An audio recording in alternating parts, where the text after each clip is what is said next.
UPSC के candidates के बहुत सारे चैलेंजेस हैं और ये चैलेंजेस वो लोग फेस कर रहे हैं जो या तो तैयारी कर रहे हैं या उन लोगों को पता है जो तैयारी कर चुके हैं। जैसे कि सबसे बड़ा चैलेंज है रिसोर्स सुनामी। पहले की कहानियां थी, जब आप सीनियर ऑफिसर्स से बात करेंगे जिन्होंने हाल ही के सालों में पेपर नहीं दिया है बल्कि पहले दिया है, वो कहेंगे कि बड़ी मुश्किल से कंटेंट मिलता था, न जाने कहाँ कहाँ से किताब खोजते थे। कई बार तो वो बताते हैं कि पहाड़ उतरना पड़ता था, नदियों के अंदर तैर के जाना पड़ता था, फिर जाके हमें कहीं पे वो पढ़ाई के लिए कंटेंट मिला करता था। लेकिन अब सारी चीजें आपके फोन पर है, क्लिक पर है और जरूरत से ज्यादा है। अब इतना ज्यादा कंटेंट है जो पढ़ा ही नहीं जाता। जैसे कि आप में से बहुत सारे बच्चे जो तैयारी कर रहे होंगे, दिल पे हाथ रख के सच सच बताइए कि आपने जितना कंटेंट डाउनलोड करा है या खरीदा है, क्या आपने पढ़ा है? क्योंकि अक्सर आप देखेंगे कि हम लोग अपने गिल्ट को हटाने के लिए, क्योंकि हम पढ़ नहीं पा रहे हैं, तो उस गिल्ट को हटाने के लिए हम नए कंटेंट खरीदते रहते हैं, नए कंटेंट डाउनलोड करते रहते हैं। और कई बार 100 200 पीडीएफ हमारे पास हमारे फोन टैबलेट्स में पड़ी होती हैं, लैपटॉप्स में पड़ी होती हैं, लेकिन पढ़ी उनमें से एक भी नहीं होती। कोई एक भी पीडीएफ ऐसी नहीं होती जिसे एंड टू एंड हमने पढ़ा हो और याद किया हो। तो रिसोर्स बहुत ज्यादा है। तो इसी के लिए सबसे आसान तरीका यह है, आप अपने रिसोर्सेज को लिमिट रखें। बहुत अच्छा लगता है अगर सेम कंटेंट हमें अलग अलग रंगों में, अलग अलग प्रेजेंटेशन में मिल जाए, लेकिन कंटेंट तो सेम ही रहेगा ना। हिस्ट्री कौन बदल देगा, क्वालिटी कौन बदल देगा? So be very very clear. Presentations बदल सकती हैं, कंटेंट नहीं। तो अपने कंटेंट को सोच के समझ के रिस्ट्रिक्ट कर लीजिए कि पहले मैं ये खत्म करूंगा या करूंगी, उसके बाद अगले कंटेंट पे जाएंगे। तो सबसे बड़ी प्रॉब्लम, पहली problem resource tsunami, solution resource restriction and limitation. दूसरी सबसे बड़ी problem, challenge, we have lost faith. अब पता ही नहीं चलता कि किस प्रोसेस पे विश्वास करना है। कई बार हम इस यूपीएससी की प्रोसेस से ही विश्वास खो देते हैं, बट प्रोसेस पे विश्वास होना बहुत जरूरी है। जैसे कि अक्सर आपने एक ये प्रोपागेंडा सुना होगा कि इतना कंपटीशन है, कोई पास ही नहीं होता।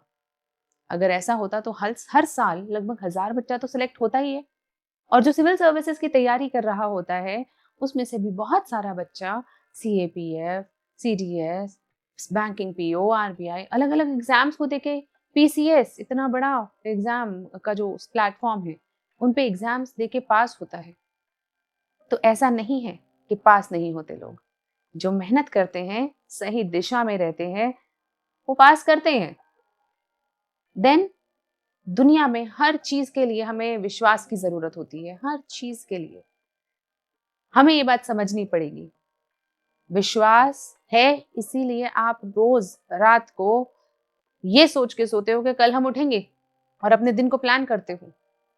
तो यानी कि हमें अपने जीवन को जीने के लिए, किसी भी चीज को एंजॉय करने के लिए विश्वास बहुत जरूरी है। तो अगर आपको अपनी यूपीएससी की जर्नी को एंजॉय करना है, उसे पास करना है, विश्वास बहुत जरूरी है इस पूरी प्रोसेस पर। Third, over guidance, under work.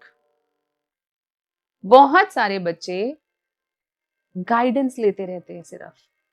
Guidance यानी कि देखिए, गाइडेंस एक शुरुआत है, एक प्रोसेस है जिसके अंदर बीच बीच में गाइडेंस आनी चाहिए और दो गाइडेंस के बीच में काम आना चाहिए। काम मतलब द रियल हार्ड वर्क, यानी कि आपको किसी टीचर ने, मेंटोर ने बताया बेटा आप ये कर लीजिए, तो उसके बाद आपने विश्वास किया और वो काम किया। उन्होंने कहा ये 10 पन्ने पढ़ लो, इसे याद कर लो, तो आपने वो 10 पन्ने याद करे। फिर उन्होंने गाइडेंस दी कि बेटा अब आंसर लिखो, ऐसे लिखो। फिर आपने उस प्रोसेस को समझा और आंसर लिख के दिखाया। फिर उन्होंने कुछ करेक्शंस बताए और फिर आपने करेक्शंस करके दोबारा से आंसर लिखा, दिखाया। यानी कि गाइडेंस वर्क, ये एक साइकिल है। लेकिन कई बार बहुत सारे बच्चे सिर्फ ओवर गाइडेंस करते रहते हैं, यानी कि काम नहीं करते, पढ़ाई नहीं करते, रिवाइज नहीं करते, याद नहीं करते, आंसर नहीं लिखते, लेकिन बस यूट्यूब पे वीडियोस बैठ के देखते रहते हैं कि अच्छा आंसर कैसे लिखा जाना चाहिए, अच्छा पेपर 1 पढ़ने का तरीका ये है, पेपर 2 पढ़ने का तरीका ये है, तरीके उन्हें पूरे पता हैं। यानी कि अगर आप उन्हीं को बिठा दें ये वीडियो बनाने के लिए, तो हो सकता है बेहतर बना दे, क्योंकि मैकेनिज्म पूरा पता है लेकिन करा नहीं है। करना बहुत जरूरी है।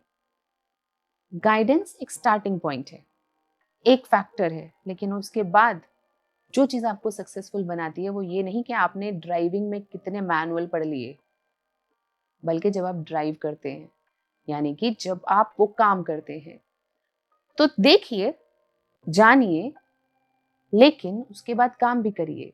क्योंकि कई बार हमें सिर्फ बातें करने में मजा आने लगता है, कई बार हमें सिर्फ सुनने में मजा आने लगता है, तो हमारा रियल अचीवमेंट थोड़ा सा दूर हो जाता है।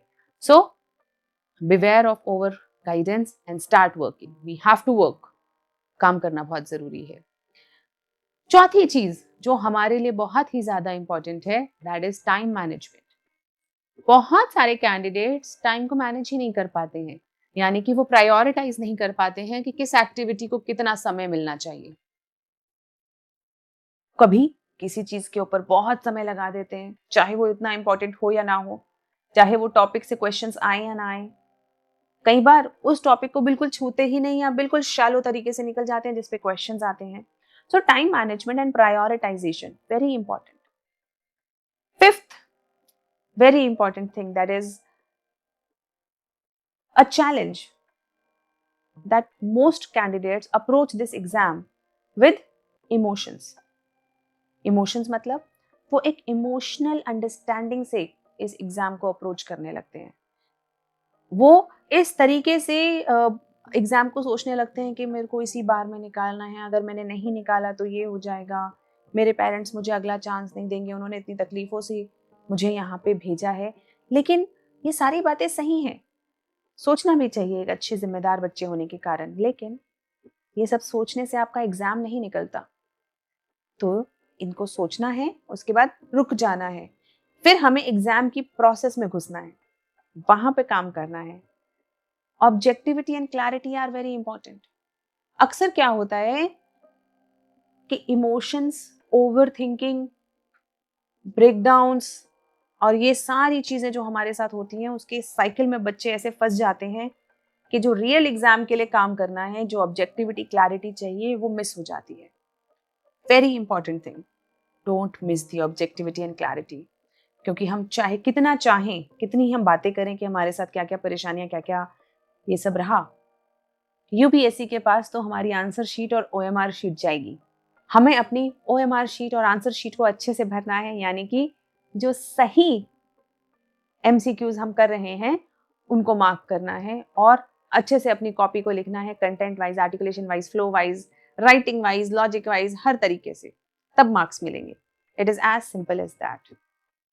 एंड लास्ट, 5 बताए थे, लेकिन this is again $1 million advice, जिसे कहा जाता है कि अरे मेरा ज्ञान नहीं है, ये बहुत बड़े बड़े लोग कह के गए हैं, मैं सिर्फ उस बात को दोहरा रही हूँ कि कई बार जब हम सबकी, हर तरफ की सुनते हैं, तो हम कोई एक राह पे नहीं पहुंच पाते हैं, हम उस जगह पर ही नहीं पहुंच पाते जहां से हमें सक्सेस मिलेगी, क्योंकि हम सबकी सुनने में बिजी हैं। कोई कह रहा है नोट्स बनाओ, कोई कह रहा है नोट्स मत बनाओ, कोई कह रहा है मैगजीन पढ़ो, कोई कह रहा है अखबार पढ़ो, कोई कह रहा है हाँ यूट्यूब वीडियोस देख लो, कोई कह रहा है कि नहीं नहीं किताबें पढ़ो, कोई कह रहा है कि नहीं नोट्स पढ़ लो।